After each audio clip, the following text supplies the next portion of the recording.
It's time for another installment of Flashpoint. This week, Justin Wormuth talks with AAA on distracted driving awareness.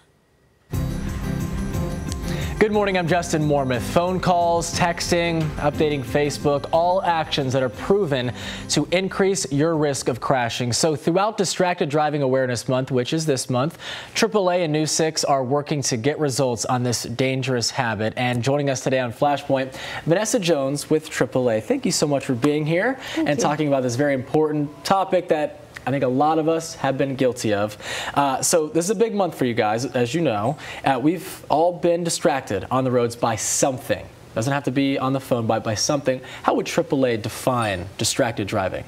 Well, distracted driving is anything that takes your attention, any activity that takes your attention away from the primary focus of driving. Okay, and it doesn't necessarily have to be, your cell phone. I think a lot of people like to put the blame on that, but food, things like that. Absolutely. Anything that is taking your attention away from what you should be paying attention on. Some other things, though, can you briefly tell us on, other than Facebook and texting, anything else that comes to mind? Some common things that distract us are programming our GPS while we're driving, for example, eating, applying makeup, shaving. I know it sounds unheard of, but these things you might witness drivers doing. I know a lot of us. I've seen the most bizarre things on our roadways. Unfortunately, it's a problem. You see, like you said, shaving, putting makeup on, all problems that you guys are working to fight and get folks to stop doing that and focus on the roads. I haven't personally been affected by distracted driving. Except for maybe a little frustration here and there by people who are distracted. But I know our anchor, Matt Austin, has been directly affected by this. I know we have a chart with some stats on this. We want to pull it up, and if you could talk about what we're seeing right here. Absolutely. Yeah, so Traffic Safety Culture Index with the percentages. Can you just briefly touch on this? Well, unfortunately, the highest percentage of crash rates are with our teen drivers. And so there's a lot of work that needs to be done and can be done to change the behavior with our teen driving. They are in the largest group of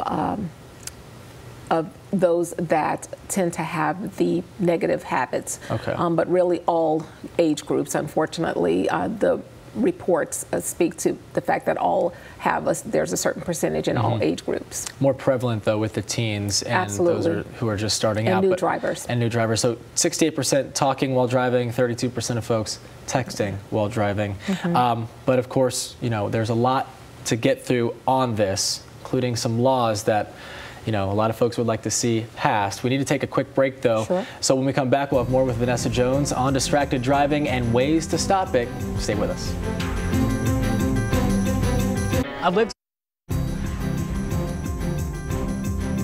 I would like to see it from our perspective, a primary offense. The bottom line is you're distracted, and anything that distracts you is unsafe, and we're going to propose that it become a primary offense. And that was Palm Bay Police Chief Mark Rankins talking about Florida's current texting while driving laws. And today we're talking with Vanessa Jones with AAA. As we mentioned, this month is Distracted Driving Awareness Month. So what do you think would be the best way to end this fad, I guess we could call it, an epidemic almost on certain levels? Some call it for it to be a primary offense, like you heard the chief say. Absolutely. Some want something stronger. What would you say? Well, enforcement certainly will help. Education, awareness. Something has to change this epidemic, this deadly epidemic, and it starts with changing the behavior. And so awareness is a huge part of what needs to take place in order to make that happen. Do you think it needs to be something that folks need to be aware of once they get in the car? To start your car, do you think you need to put your cell phone or other things away, and that would be the trigger point? I know there are breathalyzers where some folks who have a number of DUIs have to blow a certain number before they can start their car. Would you say, maybe that it would be something for texting and driving? Well, certain engineering like that would be helpful. Anything to remove the distraction and allow people to focus on the driving, the task of driving. I know we just talked about this just a second ago with the new stats that came out in a recent report from AAA finding that young millennials are the worst behaved drivers in the United States. Sorry to the millennials out there. I don't think that's too surprising when you really think about it. But, what were some of the findings in this report that you could touch on? Well, the tendency is for age group between 19 and 24 to take more risk. The reports basically indicate that older drivers take less risk. The reports indicate that that age group is more likely to run a light when it's approaching red rather than stopping when it's safe to. Even in school zones, speeding beyond 10 miles per hour in residential areas. So there's a lot of behavior, again, that age group tends to have that aren't as safe as older age groups. Gotcha. Now, some are calling, I know we're picking on some teens here, but some are calling teens specifically for law enforcement to target them for texting and driving laws and have their own certain set of laws and standards. What do you think about that? Well, you know, unfortunately, the teen age group has the largest crash rate. So anything that we can do to help them would be advantageous. But really, there are 25-year-olds that look like they're teens. And so really, no texting for all drivers is what's going to create the behavior that's needed. Now let's talk about new drivers. I guess they don't necessarily have to be teenagers. I know some new drivers can be of any age. So where do they rank when it comes to distracted driving? What do you think parents should know too, as their kids, we'll talk about teens specifically, you know, prepare to get out on the roads? Absolutely. Reports indicate that when teens are introduced to a gradual driving licensing program, the crash reduction rate is a whole lot less. And so parent involvement is crucial in the very beginning. Of course, AAA has resources online under teendriving.aaa.com to really help and be of assistance, be a great resource to the public.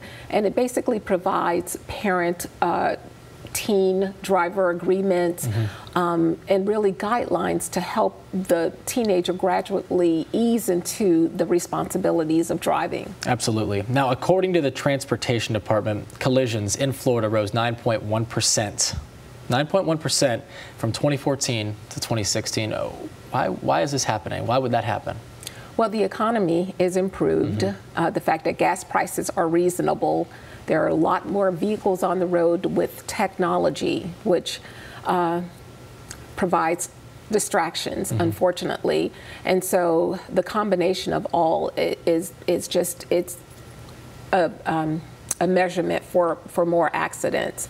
It's interesting that 25% of all new vehicles within the next 5 years will have internet capability or internet. And so that's pretty scary, considering that you're responsible for 3,000 pounds of rolling steel.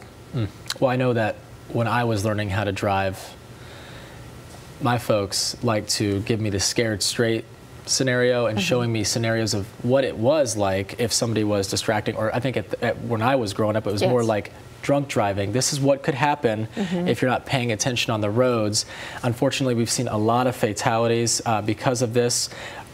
Blames for a lot of deaths, distracted driving, but there are other factors that go into traffic fatalities, maybe drowsy driving as well. Absolutely. Impaired driving, drowsy driving, even with cold medication, anything that will inhibit you from being able to 100% focus on what you're doing, unfortunately leads to more accidents and crashes. Do you think when somebody gets their permit and gets their license, do you think ultimately the way that that's all handled could change because of what's been happening in the last 5 to 10 years? Do you think texting will be brought up during those, you know, not just how to do a 3-point turn, but also, you know, get off your phone? Do you think that would be something that could be implemented? It absolutely should be. A lot of creating the right behavior before a driver gets on the road is crucial.